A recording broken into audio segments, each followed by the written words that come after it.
My name is Claire Hendricks. I'm 32 years old, a pediatric nurse, and a single mother to the most determined 9-year-old boy I've ever met. People at the hospital always tell me I was born for this work, that I have a natural instinct for protecting kids who can't protect themselves. What they don't know is that the hardest child I've ever had to protect wasn't in a hospital bed. He was standing in my mother's kitchen in a pair of khakis and a button-up shirt, his gold medal tucked proudly under his collar, completely unaware of what was about to happen to him. My son Eli has been swimming competitively since he was 6 years old. He wakes up at 5 in the morning 3 days a week without being asked. He packs his own swim bag, double-checks his goggles, and eats the same breakfast every race day: eggs, wheat toast, orange juice. He's got a system. He's got discipline that honestly puts most adults I know to shame. 2 months before Thanksgiving, he placed first at the regional junior swim championships in his age group. First place. His first gold medal. He cried when they put it around his neck, not because he was sad, but because he'd been chasing that moment for 2 full years. I filmed the whole thing from the bleachers, ugly crying behind my phone screen, mascara running down my face like I had absolutely no dignity left. He hasn't taken that medal off since. He wears it to school under his shirt, fingers it during car rides, and sleeps with it on his nightstand so it's the first thing he sees every morning. It's not just medal and ribbon to him. It's proof that what he put in came back to him. That effort means something. I never had the heart to tell him that lesson doesn't always hold true, especially not in our family.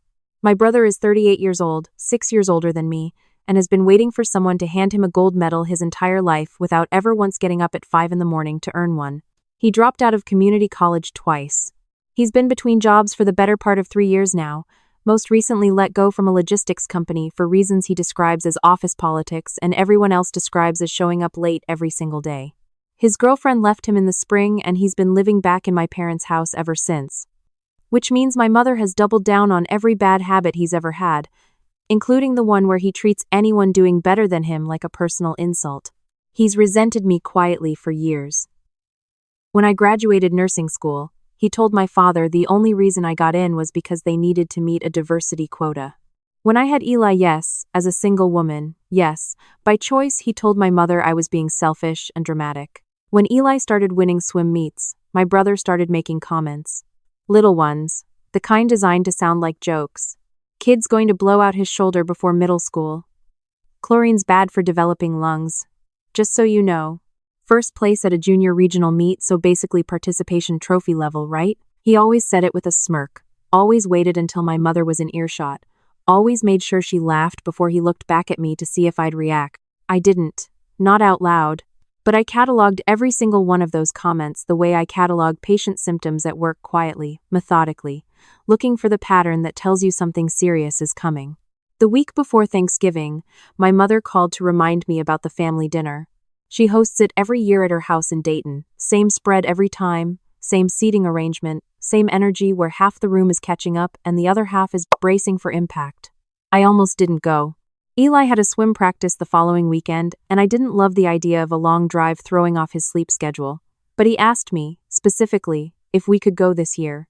He'd been working on a card for my grandmother, who'd been in declining health, and he wanted to give it to her in person. He asked if he could wear his medal to show her. How do you say no to that?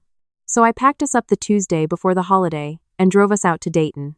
Eli sat in the passenger seat with his swim bag at his feet even though we weren't going to a meet, just out of habit, and he talked the whole drive about how he wanted to explain the race to my grandmother in detail, how he'd gone over his flip turn timing in the final lap, how the boy in lane 3 had been faster for most of the race but Eli had caught him in the last 20 meters. He was glowing. That's the only word for it. He was 9 years old and glowing. I pulled into my parents' driveway around noon. My father was on the porch, sweater on despite it not being cold yet, waving as we pulled up. He's always been the steady one, quiet, kind, the kind of man who makes you feel safe the second you see him. He hugged Eli first, spotted the medal, and his whole face changed. "Did you show me this already?" he asked, turning it over in his hand like he was holding something precious. "I've only had it 2 months, Grandpa." "Then I don't know why I'm just now seeing it." He looked up at me and nodded once, the way he does when words aren't quite enough. I nodded back. We understood each other. Inside, the house smelled like turkey and sweet potatoes, and the particular kind of warmth that makes you remember being a child before you understood what the adults around you were actually like. My aunt, my mother's younger sister, the sharp one, the honest one, was already there, sitting at the kitchen table with a glass of wine and an expression that said she'd already clocked the tension in the room and was prepared to report on it. She pulled me into a hug and whispered in my ear, "Your brother's been here since Monday. Pray for us all." My mother came out of the kitchen with flour on her apron and a smile that was working a little too hard. She hugged Eli, complimented his shirt, and then her eyes snagged on the medal the way my brothers always did, that half-second pause, that tiny recalibration. But she said nothing, just squeezed his shoulder and went back to the kitchen. My brother was in the living room watching football. He glanced up when we walked in. "Hey, champ," he said to Eli, with exactly the kind of emphasis on the word that turns a compliment into a mockery. Eli, who is 9 and still believes in people, grinned. "Did Mom tell you I won regionals?" She mentioned something. He looked back at the TV. "Regional junior division, right? How many kids were in your age group?" Eli counted in his head. 11, I think. 11, my brother repeated. Not a question, just the number, hanging there. I put my hand on Eli's shoulder. "Go find your great-grandmother, bud. She's been asking about you." He ran off down the hall, the medal bouncing against his chest, and I looked at my brother for one long moment before I followed. The afternoon moved in the usual way, conversations I mostly tolerated. Relatives I genuinely liked scattered between ones I'd learned to manage. My aunt kept close to me, refilling both our glasses more often than strictly necessary. Eli sat with my grandmother for almost an hour, walking her through the race step by step while she held his hand and told him she always knew he'd be a champion. She cried a little. He let her.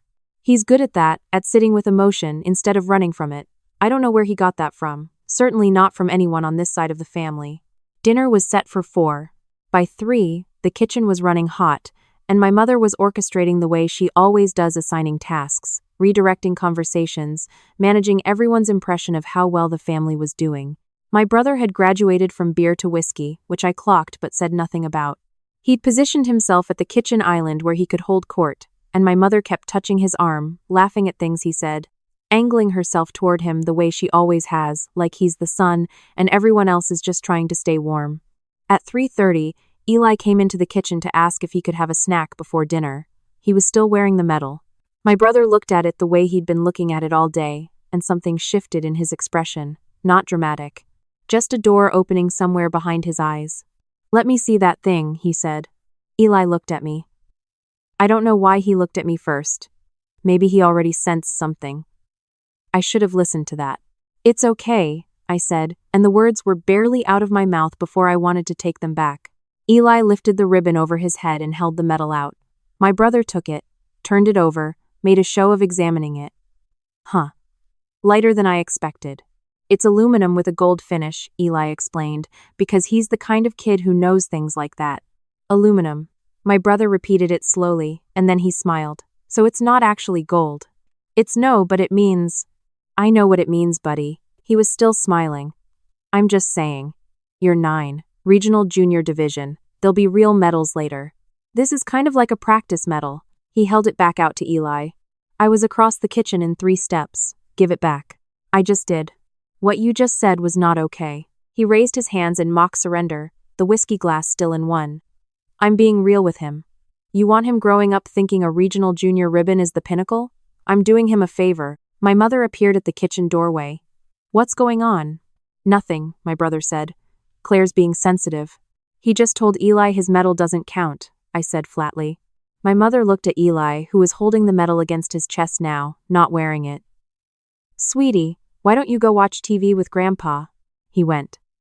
He looked back once, and I held his gaze just long enough to promise him without words that I had this. That I would handle it. I turned back to my brother. "Don't speak to him like that again." "Or what?" "I'm serious." He swirled his glass. "You're always serious, Claire. That's the whole problem. You've been serious since you were 22 years old and decided to be a single mother because you didn't want to deal with an actual relationship. And now you're raising a kid who thinks a swim meet trophy means he's Michael Phelps and the whole world needs to bow down." "Enough." My voice was quiet. The kind of quiet that, at work, means I need everyone out of the room. He heard it, but he didn't stop. "I'm just saying what nobody else has the guts to say. You coddle him. The real world's going to eat him alive." I walked out of the kitchen. Dinner was tense, the way cold weather is tense, not explosive, just uncomfortable, the kind of thing you move through because there's no other option. Eli sat next to my grandmother, focused on her, the metal back around his neck. I sat at the opposite end of the table from my brother and kept my attention on the people I actually wanted to be near. But I should have watched him more carefully. After dessert, most of the adults moved to the living room. Eli asked if he could show my cousin's daughter how his flip turn worked in the backyard. There's an above-ground pool my parents keep heated through November, and I said yes. I watched him from the kitchen window for a while, demonstrating the motion in the grass, patient and enthusiastic, metal swinging. Then my aunt pulled me into a conversation about my grandmother's upcoming doctor's appointment, and I let myself look away. 20 minutes later, I heard Eli's voice. Not laughter, not the bright noise of a kid showing off. A different sound, the kind that hits you below the ribs. I was down the back hall before my brain fully caught up with my feet. The back door was open. My brother was on the porch steps, phone out, recording. Eli was standing in the yard, and his metal, the one he'd been wearing for 2 months, the one he cried for, was in my brother's other hand. Give it back, Eli was saying, his voice tight and working very hard to stay steady. Please give it back. I'm just showing everyone how it works. My brother was grinning at his phone. Look, buddy, see? It's fine. He flexed the ribbon dramatically, bending the clasp. It's just aluminum, right? You said so yourself. Stop, Eli's voice broke on that word. Lighten up. This is funny. Smile for the camera. I came through that door so fast I didn't feel my feet hit the steps. Give me that. Now. I put myself between them and held out my hand. My brother looked up from his phone, still amused. Relax. I wasn't going to break it. You were recording my 9-year-old crying, and you were bending his metal. It's not bent. Give it to me. My voice was flat and absolute. Marine calm, someone told me once. I've never served, but at that moment I understood the phrase. He dropped it into my palm with a shrug, pocketed his phone, and walked back inside like he'd done nothing more interesting than take out the trash. I turned to Eli. His eyes were red, that particular shade that means he's been holding it together by sheer will for longer than he should have had to. I put the metal back over his head. Did he hurt you? He shook his head. Did he say anything else before I got here? He looked at the ground. He said it doesn't matter. That I should get used to not being special because most people aren't, and it's better to know now. He swallowed. And then he started recording. I put my hand on the back of his neck, gently. Look at me. He looked up. That metal matters. You earned it. Nothing he says changes what you did in that pool. I kept my voice steady even as something in my chest was catching fire. I need you to go inside and sit with Aunt whoever you want. Okay? I'll be right behind you. He nodded, squared his small shoulders, and walked back in. I stood in the backyard for exactly 4 seconds, then I went inside. My brother was back in the living room, freshening his drink, already performing some story for my uncle. I came to stand directly in his line of vision. Delete the video. He glanced at me over his glass. What video? You know what video. Oh, lighten up, Claire. It was funny. Eli needs to learn how to take a joke. He's 9. And you just recorded him crying while you held his most prized possession hostage. That's not a joke. Delete it. My mother appeared in the doorway. What is the problem now? Your son recorded Eli crying in the backyard for a joke, I said. I want the video deleted. My mother looked at my brother. He spread his hands. She's overreacting. I was playing around. He looked upset to me, my aunt said from the couch, where she'd apparently been listening the whole time with the stillness of someone who had been waiting for exactly this moment. My mother's jaw tightened. She looked at my brother. Did you take his medal? For like 30 seconds. Delete it, my mother said to him, and for one moment I thought she was going to do the right thing. But then she looked at me. And you need to calm down. You made a scene in my kitchen before dinner, and now you're doing it again in my living room. Your son is fine. Boys tease each other. It's not the end of the world. He's not his son. He's my son. And that wasn't teasing. That was humiliation on camera. You are so dramatic. My mother pressed 2 fingers to her temple like I was giving her a migraine. I have been watching you perform the protective mother act for 9 years, and honestly, Claire, it gets old. You want Eli wrapped in bubble wrap. Fine. But don't bring that energy into my house on Thanksgiving and expect everyone to cater to it. The room was quiet. Perform, I repeated. She didn't flinch. He will not melt. The world is not going to stop because he's sensitive. Frankly, the way you've raised him is exactly why your brother has a point. My point, my brother said, is just that she babies him. My point, I said, and my voice came out very low, is that I'm done. I went to find Eli. He was in the hallway with my father, who had his arm around him and was speaking quietly. When my father looked up at me, his expression did not ask what happened. He already knew. He'd always known. He just never stopped it either, and we both understood that about him, the failure tucked inside his gentleness. We're leaving, I said. Eli didn't argue. He picked up his jacket from the hook by the door, adjusted his medal, and took my hand. My mother followed us to the entryway.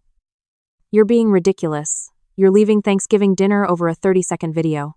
We're leaving because my son stood in your backyard and cried while your son held his medal and filmed it, and when I asked you to do something about it, you told me I was performing. I opened the front door. Goodbye, Mom. If you walk out that door. I know, I said, and I meant it. The drive home took 40 minutes. Eli was quiet for the first 10. Then he asked softly, is the video going to get posted somewhere? I tightened my hands on the wheel. I don't know yet, but if it does, we're going to handle it. What does handle it mean? It means we document everything. We take it to the right people. And we make sure what happened tonight has consequences. He thought about that. Then, good. At home, I put Eli to bed, sat on the edge of his mattress until he fell asleep with the medal on his nightstand, the gold face catching the light from the hall. Then I went downstairs and opened my laptop. I have a friend from nursing school, Diane, who went to law school after her second year in the field. Family law, then shifted to civil and criminal. I've called her twice professionally in 9 years. That night, I called her a third time. She picked up on the second ring. I told her everything. She was quiet through most of it, then said, do you know if he posted it? I checked. He hadn't yet, or if he had, it wasn't visible on his profile. Not yet. Okay, here's what you do tonight. Write down everything while it's fresh. Time, sequence, what was said, what was done. Do you have witnesses? My aunt, I said. She saw him recording. She heard what he said to Eli before dinner. Good.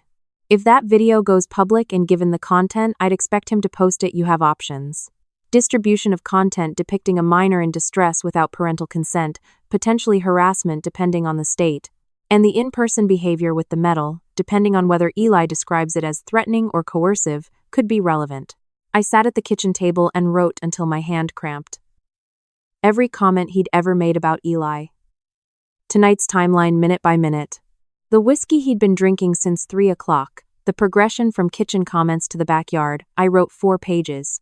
By 11, I had an alert on my phone. My brother had posted the video. 15 seconds of Eli, red-eyed, saying, please give it back, while my brother dangled the medal and laughed. The caption said, kid loses it over a participation trophy, lol, toughness starts young people. I stood in my kitchen and breathed very slowly for a long time. Then I screenshotted it, saved it in 3 places, forwarded it to Diane, and called her back. It's up, I said. Send me everything, she said. Tonight. The next morning, I drove Eli to his swim club before it opened, while his coach was still setting up cones on the deck. His coach has known Eli since he was 6 years old. He took one look at the two of us and crouched down. What happened, buddy? Eli told him. His coach listened without interrupting, nodded once, and then looked up at me. I've got him. Go do what you need to do. I drove to the police station. The officer at the desk was a woman about 10 years older than me who asked me to start from the beginning and didn't once suggest I was overreacting. She pulled up the video herself while I talked. Her expression didn't change much, but her jaw set. How old is your son? 9. She typed without looking up. Did he consent to being filmed? He was actively begging him to stop. She closed her laptop. I want you to fill out a formal report. And I want you to understand that what you're describing, coercive behavior with a minor's property, intentional distress, unauthorized distribution, that's not nothing. Okay? She said it the same way I say things to parents in the pediatric ward when I need them to understand that what they're seeing is real. I recognized the tone. I appreciated it more than I could say. The report took 2 hours. My aunt came and gave a statement that afternoon. She'd seen my brother pocket his phone the second I came through the back door, and had been watching him interact with Eli from the window for several minutes before that. Her account was clear and detailed. She's a woman who spent 30 years as a school administrator and knows exactly how to document a situation. My father called that evening. He didn't ask questions. He said, "I'm sorry I didn't stop it when I should have. I knew something was off when he started in on the metal at dinner. I should have said something." I didn't let him off the hook entirely, but I also heard the weight in his voice. "If you mean that, I need you to be willing to say it to other people, not just to me." A pause. "Tell me what to do," I told him. He wrote it down. 2 days after Thanksgiving, the video had been shared nearly 4,000 times. The comments were not what my brother had anticipated. People were furious. Not in the vague, scroll-past way, in the specific, screenshot and report way. His employer at the warehouse where he'd just started a new part-time job called My Mother's House, apparently, because he'd been tagged at his workplace. His profile went private within 48 hours. It didn't matter. The screenshots were everywhere by then.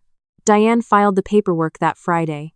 Unauthorized distribution of footage depicting a minor harassment, and given the corroborating witness statement and the property interaction, Eli described a civil complaint for intentional infliction of emotional distress. My mother called 4 times. I let it go to voicemail. The messages started with anger and ended in something closer to panic. The third one said, "You need to drop this. You're going to ruin his life over a video." The fourth one said, "Do you understand what this family looks like right now? Do you even care?" I listened to all 4. Then I put the phone face down on the counter and went to watch Eli practice his backstroke in the backyard with the garden hose. He'd developed a new habit since Thanksgiving. Every time he swam at practice, in the backyard, anywhere he did an extra lap. He told me why one evening at dinner, so matter-of-factly it nearly stopped my heart, so when I win the next one, nobody can say it doesn't count. I put my fork down. Nobody should have the power to make you feel like you need to prove it more than you already have. He considered that. I know, but I like the extra lap. I let him have the extra lap. The hearing was scheduled for early January. Diane had prepared my statement, my father's statement, and my aunt's statement. She'd also compiled a documented pattern, not just the Thanksgiving incident, but 6 years of recorded comments made in front of witnesses, 2 prior incidents where my brother had made disparaging remarks about Eli to extended family members, and a social media history that painted a picture of someone whose relationship to my son had never been benign. My brother arrived at the courthouse with his girlfriend, who had apparently come back after the video went viral because, as my aunt put it, some people orbit drama the way planets orbit heat. He looked at me in the hallway with an expression that had finally lost its amusement. What was there instead was something more honest. A person who had finally been asked to stand behind the joke and found it smaller than they expected. The judge was a compact man with very patient eyes and the bearing of someone who had heard every version of every family story and was not surprised by any of them. He watched the video without expression. He reviewed the statements. Then he looked at my brother. "Do you understand," he said, "that your nephew is a child? Not a prop, not a subject for your entertainment, a child." My brother's attorney started to speak. The judge didn't look at him. "I'm asking your client." My brother said, "It was a joke." The judge wrote something down. Then, "It was the public humiliation of a 9-year-old boy, filmed without his consent and distributed for mockery. That is what it was." He ordered 12 months of no contact with Eli, no in-person contact, no digital contact, no contact through third parties. He ordered my brother to complete a parenting education program and 80 hours of community service. He levied a fine for the unauthorized distribution. He also issued a formal warning to my mother regarding her role as a facilitating adult present at the scene, noting that a pattern of enabling behavior would be treated as relevant in any future proceedings. My mother sat in the back row and said nothing. Outside the courthouse, Eli held my hand and looked up at me. "Is it done?" "The legal part is done." He thought about it. "What about the other part?" "Kids ask questions that take your breath away." "That takes longer," I said. "But it gets done too." He nodded like that was a satisfying enough answer. Then he asked if we could go to the pool. We went to the pool. February brought Eli's next qualifying me to step up from regionals, an open division for juniors in the tri-state area. He'd been training for it since December, adding the extra lap every session without fail. I drove him to the meet on a Saturday morning, coffee in hand, his swim bag in the back seat, and somewhere between the highway ramp and the aquatic center, he fell asleep with his head against the window, his gold medal from regionals around his neck, his face completely at peace. I pulled into the parking lot and sat there for a minute just looking at him. The quiet weight of everything that had happened since November was still there. It doesn't leave all at once, but under it was something else. Something that had been growing steadily since the day I walked into that police station. Something that felt like ground. He placed second that day, which meant silver, which he held up in the parking lot afterward with both hands and announced was proof that he was going to win gold at the next one. I took 100 photos. I cried through about half of them. On the drive home, he asked me something he'd never asked before. Mom, do you think Grandma's ever going to say sorry? I kept my eyes on the road for a moment. I don't know, bud. What if she does? Then we'd listen, and we'd decide together what to do with it. What if she doesn't? Then we build what we have. And that's enough. He was quiet for a mile or two. Then, I think what we have is already enough. I reached over and squeezed his shoulder once, briefly, the way you do when words aren't the right container. My father came to the February meet. He stood in the bleachers 3 rows behind me, and after Eli took the silver, he made his way down and put his hand on Eli's wet hair and said, I watched every lap. Eli looked up at him, assessing, the way kids do when they're deciding whether trust is warranted. Then he held up the medal. I'm going for gold next time, Grandpa. My father's eyes went bright. I'll be there. And I believed he would. My aunt calls every Sunday now, something she started after Thanksgiving and has not missed once. She and Eli have a standing argument about which stroke is the superior event, her position being butterfly because it looks the most dramatic, his position being freestyle because it wins races. It is the happiest argument I have ever witnessed. My mother and I have not spoken since the hearing. I don't know yet what that distance will become.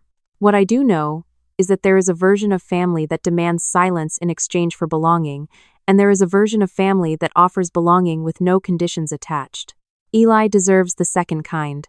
So do I. We're building it out of the people who showed up, and it is smaller than what I used to imagine but more solid than anything I've ever stood on. Every night before bed, Eli puts his medals on the nightstand in order: regional gold first, February silver beside it, space left deliberately to the right for what comes next. He does it carefully, the way he does everything. He straightens them twice before he's satisfied. Last week he asked if I'd write a note to his swimming coach to submit for the school's achievement board. He wanted it to say that discipline is a choice you make every morning before anyone else is awake, and that a medal is not proof of talent, it's proof of showing up. I read it back to him 3 times, then I asked him where he'd gotten that. He shrugged. I've been thinking about it since Thanksgiving. I folded the note carefully and handed it to him. Then I told him the same thing I tell him every night before the light goes out. You are the bravest person I know. Not because nothing hurt you, because it did, and you decided to win anyway. He always rolls his eyes at that part, but he's always smiling when he does.